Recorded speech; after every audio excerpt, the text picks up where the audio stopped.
वेद के चिंतन के अनुसार हमें यही समझाने का प्रयत्न किया कि यह जो अमूल्य मानव तन है यूं ही प्राप्त नहीं होता। कल भी मैं इस विषय में आपके सामने संकेत कर रहा था। शुभ कर्मों के परिणाम स्वरूप, उत्तम कर्मों के परिणाम स्वरूप यह मानव तन मिलता है और इस मानव तन को प्राप्त करने का भी हेतु है, कारक है। और वह मानव तन को प्राप्त करने के पीछे कारण है दुखों से छूटकर पूर्ण सुख को प्राप्त करना। इस बात को अच्छी तरह समझिएगा। आप जितने यहां पे बैठे हैं, अगर मैं आपसे प्रश्न करूं कि आप जीवन में क्या प्राप्त करना चाहते हैं, तो अंत में सभी के एक ही उत्तर सामने आएगा। और वह उत्तर सामने क्या आएगा? बोलिए क्या? निसंकोच बोलिए। ये कोई परीक्षा नहीं चल रही आपकी ये तो केवल वार्ता चल रही है, चर्चा चल रही है, विचार चल रहा है। हर व्यक्ति एक ही चीज को प्राप्त करना चाहता है। शब्दों का अंतर हो सकता है, लेकिन प्राप्त क्या करना चाहते हैं? सुख को। क्यों जी? आप में से कोई बैठा है यहां पे जो यह कहे कि मेरे जीवन की यात्रा दुखपूर्ण हो? बोलो जी। कोई चाहता है कि मेरे जीवन के भीतर कष्ट आते ही रहें, क्लेश लगे ही रहें, अतृप्ति बनी रहे, असंतोष बना रहे, दुख बना रहे, तनाव बना रहे? कोई चाहता है? बिल्कुल नहीं। और सकारात्मक भाषा के भीतर कहना चाहूं तो मनुष्य क्या चाहता है? सुख को प्राप्त करना, शांति को प्राप्त करना, तृप्ति को प्राप्त करना, संतोष को प्राप्त करना, आनंद को प्राप्त करना। और नकारात्मक भाषा के भीतर कहना चाहूं मनुष्य क्या छोड़ना चाहता है?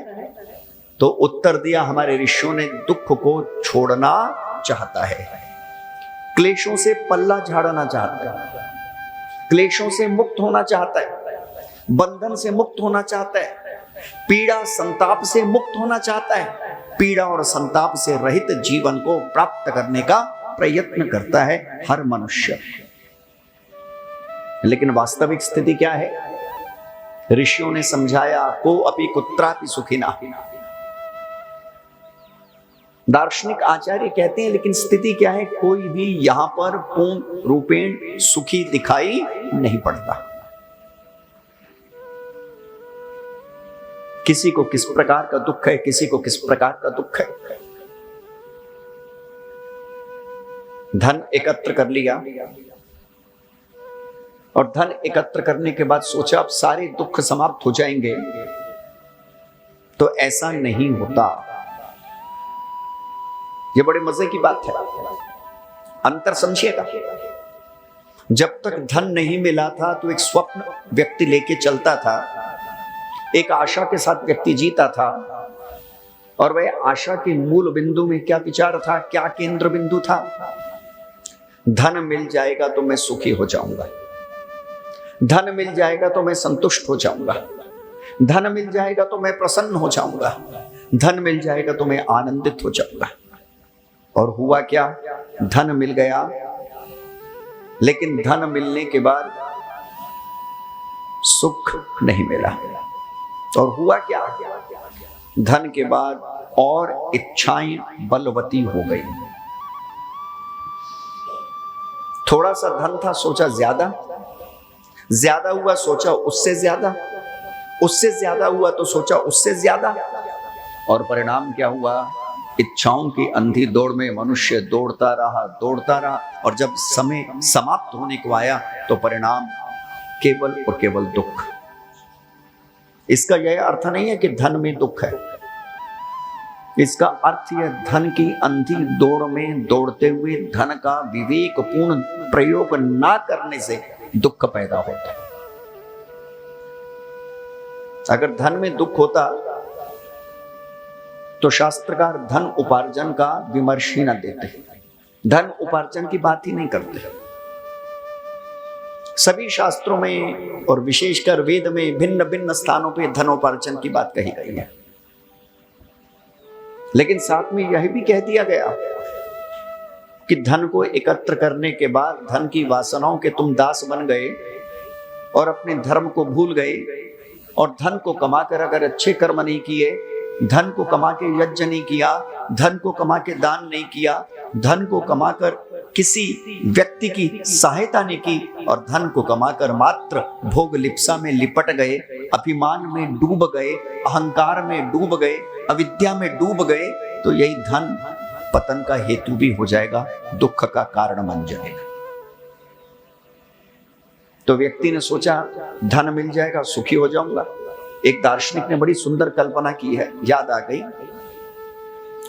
दार्शनिक व्यक्ति लिखता है, अभी जिसके पास धन नहीं है वह सोचता है मुझे जो दुख हो रहा है वो अभाव के कारण हो रहा है।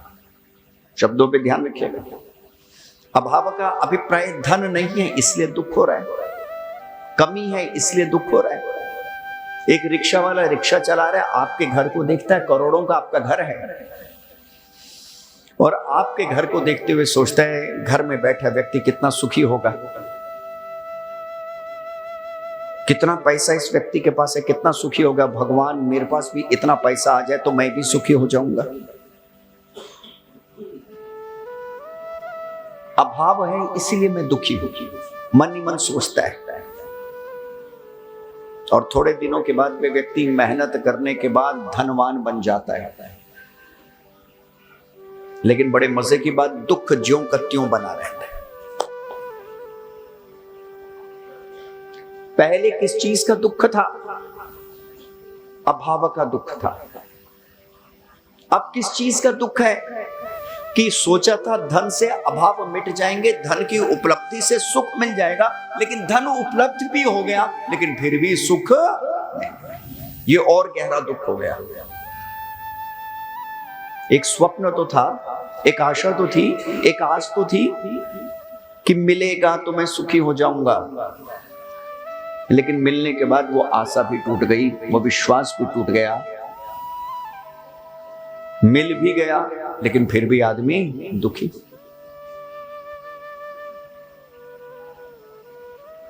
सोचिएगा, अभाव भी दुख देता है। कल जैसे मैं निवेदन कर रहा था, और उपलब्धि हो जाए और उसके बाद सुख की उपलब्धि ना हो, साधनों की उपलब्धि हो जाए और उसके बाद सुख की उपलब्धि ना हो, तो भी वो दुख देता है।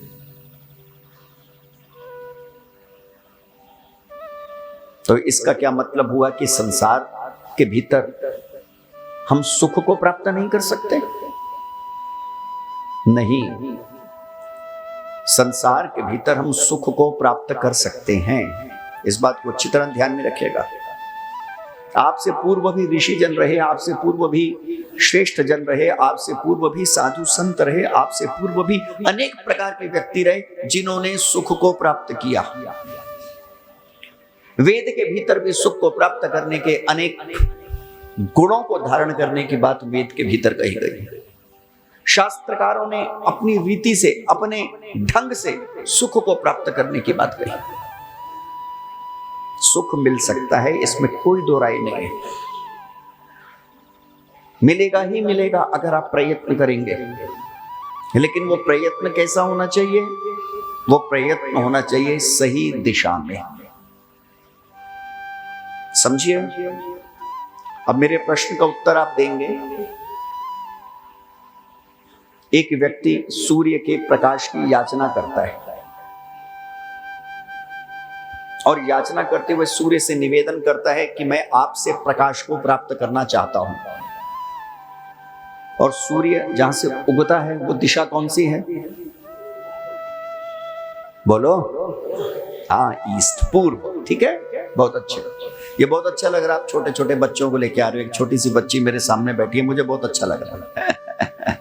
यही से संस्कार देने का समय है, यही अवस्था है, और मैं माता पिता का विशेष धन्यवाद करता हूं। और यहाँ पे आके कुछ युवा चेहरों को देखने का भी सौभाग्य मिलता है, ये बहुत अच्छी बात है। समझिए, प्रकाश की याचना कर रहा है सूर्य से, सूर्य की दिशा पूर्व, और वो यात्रा पूर्व से उल्टी दिशा में करने लग जाता है, पश्चिम की तरफ दौड़ने लग जाता है और चिल्लाए जा रहा है कि सूर्य भगवान प्रकाश चाहिए, और दौड़ कहां रहा है? पश्चिम में, उल्टी दिशा में। तो अब बताइए वो सूर्य के प्रकाश के पास जाएगा या वो दूर हो जाएगा? बोलिए, दूर हो जाएगा, ठीक है ना। लेकिन चिल्ला तो रहे प्रकाश चाहिए, प्रकाश चाहिए, प्रकाश चाहिए, लेकिन हुआ क्या? और दूरी बढ़ गई। बस यही हमारे साथ समझने जैसी बात है। सुख चाहिए, शांति चाहिए, आनंद चाहिए, और कर क्या रहे हैं? जैसे वो व्यक्ति गलती कर रहा था, ठीक हम भी वैसी गलती कर रहे हैं। और वो व्यक्ति गलती क्या कर रहा था? सूर्य से विपरीत दिशा में दौड़ रहा था। हम भी वही गलती कर रहे हैं, परमेश्वर से विपरीत दिशा में दौड़ रहे हैं। जिस दिन परमेश्वर से विपरीत दिशा में नहीं दौड़ेंगे, परमेश्वर की सही दिशा में दौड़ने लग जाएंगे, उस दिन आपको सुख उपलब्ध हो जाएगा। हाँ, उल्टी दिशा में दौड़ते जाएं, चिल्लाते जाएं, सुख मिलने वाला नहीं है। तो सुख का पहला सूत्र समझिएगा। पहला सूत्र क्या है? सुख को प्राप्त करने की मेरी दिशा ठीक होनी चाहिए। सुख को प्राप्त करने की अगर मेरी दिशा ठीक है तो निश्चित रूप से यत्न करने से, प्रयत्न करने से मैं सुख को आज नहीं तो कल प्राप्त कर ही लूंगा। जैसे महर्षि दयानंद सरस्वती महाराज सत्यार्थ प्रकाश में लिखते हैं, बड़ा सुंदर उदाहरण देते हैं। और महर्षि दयानंद सरस्वती महाराज क्या लिखते हैं? गुड़ गुड़ कहने से किसी का मुंह मीठा नहीं होता। क्यों जी, होता है क्या?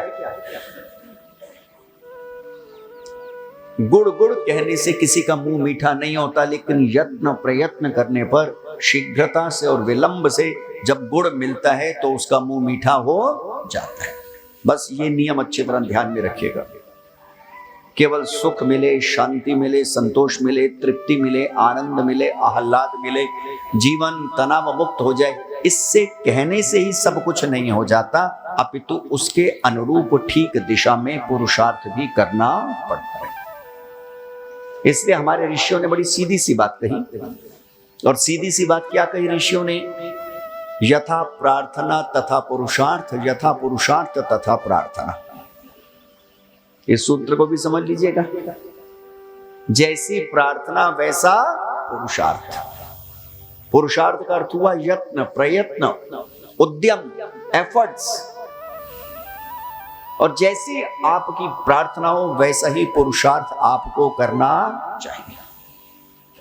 जैसे कोई व्यक्ति प्रार्थना करे कि मैं दुर्गुणों को छोड़ दूं परमेश्वर, तो उसे वो पुरुषार्थ भी करना चाहिए। ऐसा ना हो शराब खाने में जाके रोज बैठ जाए और भगवान से कहता रहे भगवान दुर्गुणों को छोड़ दूं। कहां छोड़ रहा है भाई तू? छोड़ने के लिए तुझे प्रयत्न भी तो करना पड़ेगा।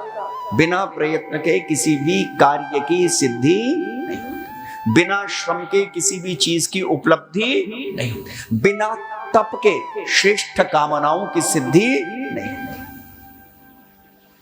इसीलिए सबसे पहले दिशा को सुधारते हुए आगे बढ़ने का प्रयत्न करेंगे।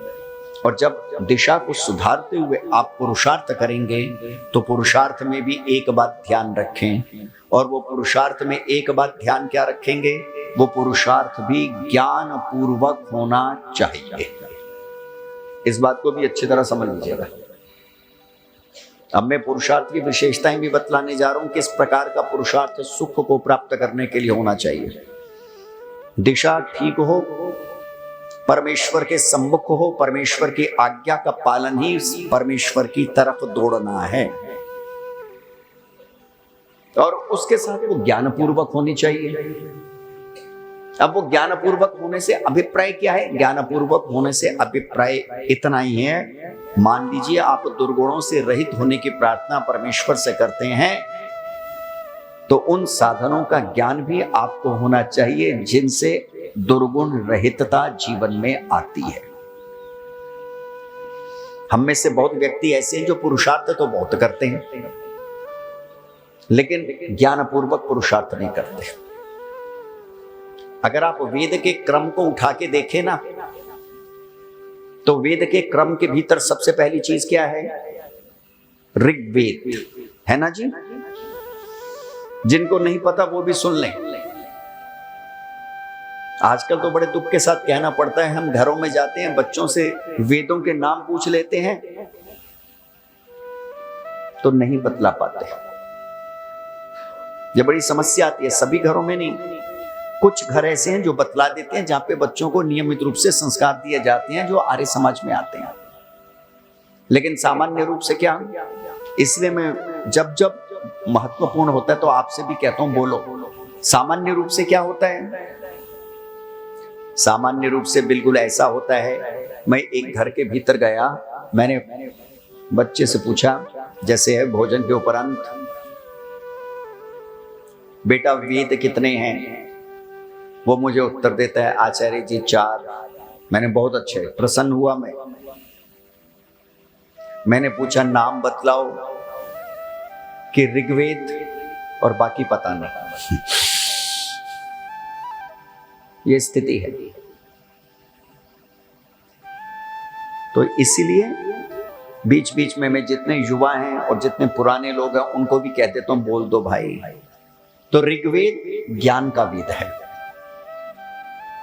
यजुर्वेद कर्म का वेद है। जैसे हम जिन मंत्रों का हम पाठ कर रहे हैं कर्मकांड से विशेष संबंधित हैं। अब मैं क्या कहना चाहता हूं, यहीं तक क्रम को देखिए। Rigveda means knowledge, Yajurveda means action. क्या मतलब हुआ इसका? पहले जाने और फिर करें। फर्स्ट नो देन डू, है ना? पहले जाने फिर करें तो आपको मनोवांछित फल की प्राप्ति होगी। तो बस पुरुषार्थ के विषय में भी ये सूत्र ज्ञान में रखेगा, ज्ञान पूर्वक प्रयत्न करना। एक छोटी सी घटना याद आ रही है। हुआ कुछ ऐसा, एक गुरुकुल का निर्माण चल रहा था। जंगल के भीतर गुरुकुल बन रहा था। जैसे प्रारंभिक काल में स्वामी श्रद्धानंद महाराज ने कांगड़ी के भीतर बिल्कुल घनघोर जंगल, पशुओं से बना हुआ भरा हुआ जंगल, वहां पे गुरुकुल की स्थापना की थी। तो ऐसे एक गुरुकुल का निर्माण हो रहा था। भवन बन गए, भंडार बन गया, ब्रह्मचारी आ गए, आचार्य आ गए पढ़ाने वाले, सभी संसाधन जुटा लिए।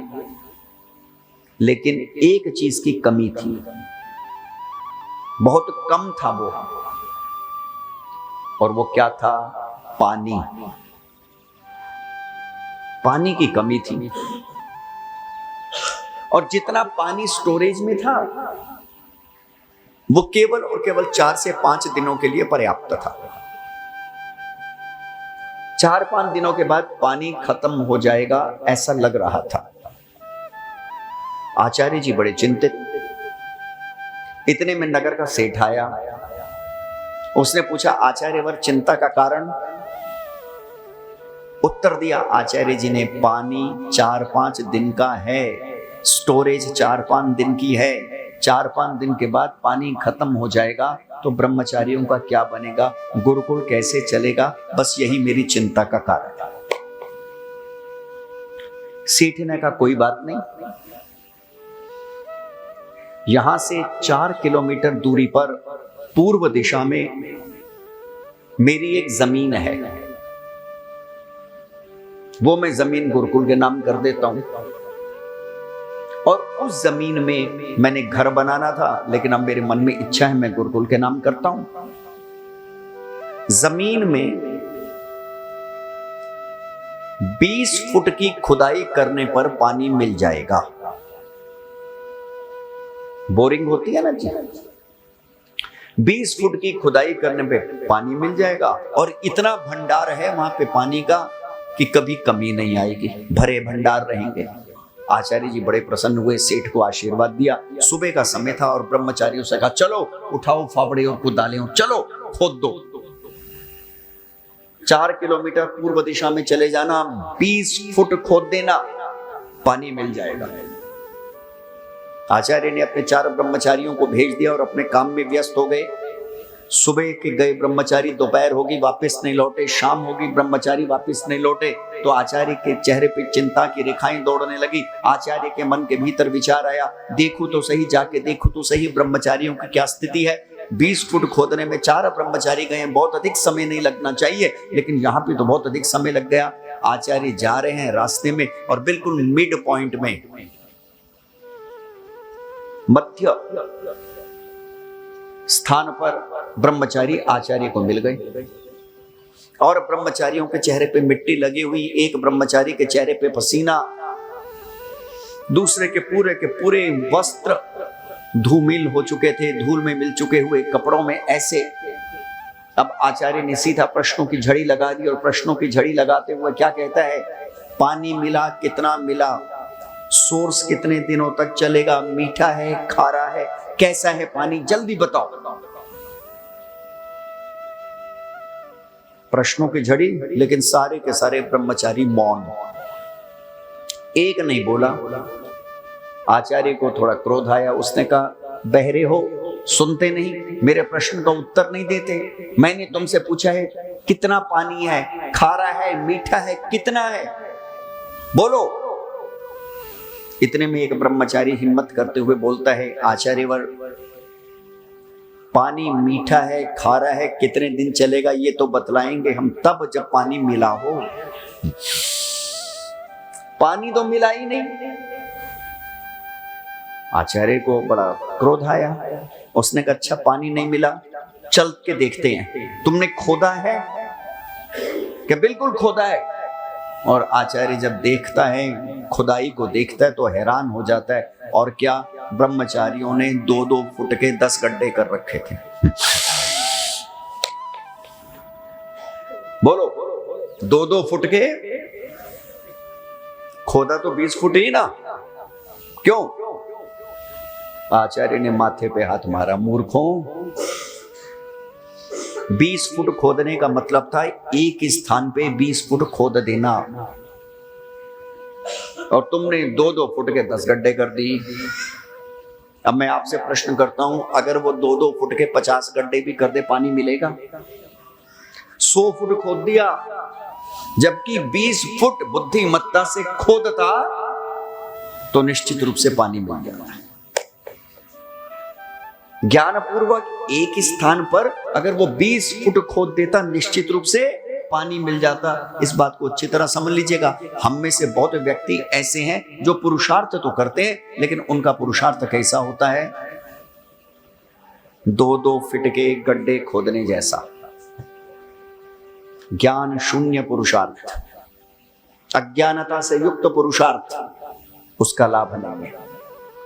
एक घर के भीतर मेहमान था, एक माताजी आई और वो क्या कहती हैं, बड़े मजे की बात, 10 दिन संध्या की कुछ नहीं हुआ है ना। फिर मैंने कहा अच्छा, कि फिर मेरे को लगा संध्या से कुछ नहीं होता।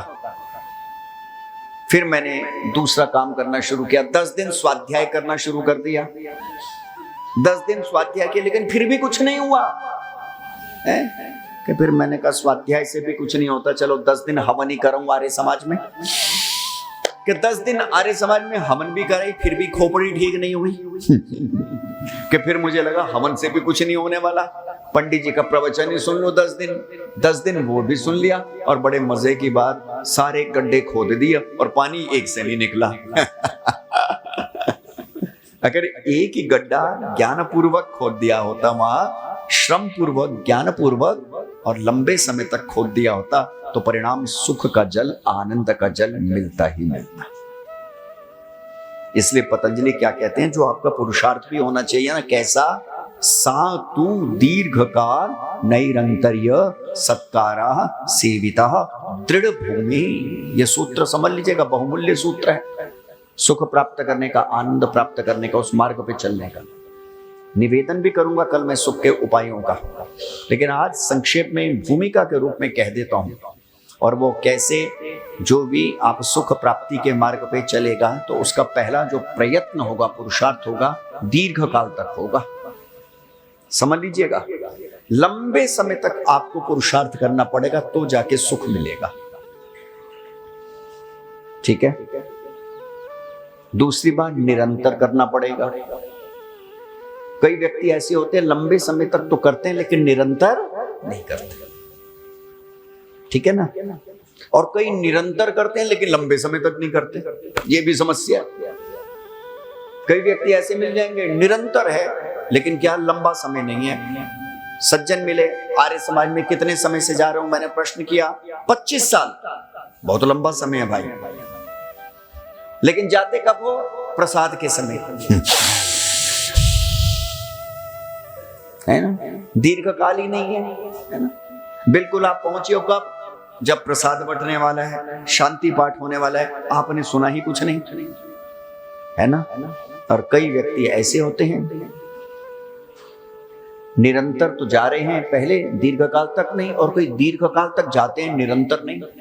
सज्जन मिल गए, एक योग शिविर में जा रहे हैं, 7 दिन लगातार बैठेंगे, लेकिन बैठेंगे साल में एक ही बार, और 300 जितने भी शेष दिन बच गए साल में 58 दिन, उन दिनों कुछ नहीं करना।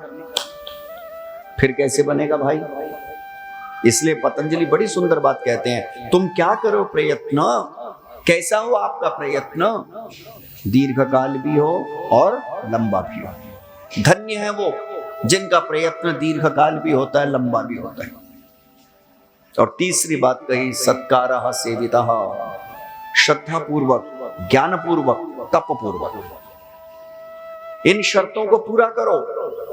कौन सी शर्त? सही दिशा, पुरुषार्थ पूर्ण दिशा, और पुरुषार्थ में भी लंबे समय तक, पुरुषार्थ में भी निरंतर, पुरुषार्थ में भी ज्ञान युक्त, पुरुषार्थ में भी तप युक्त, पुरुषार्थ में भी बल युक्त। फिर आप देखोगे निश्चित रूप से आपको कुछ उपायों को धारण करने से सुख की प्राप्ति होगी। आपका जीवन आनंदित होगा, आप तृप्त होंगे।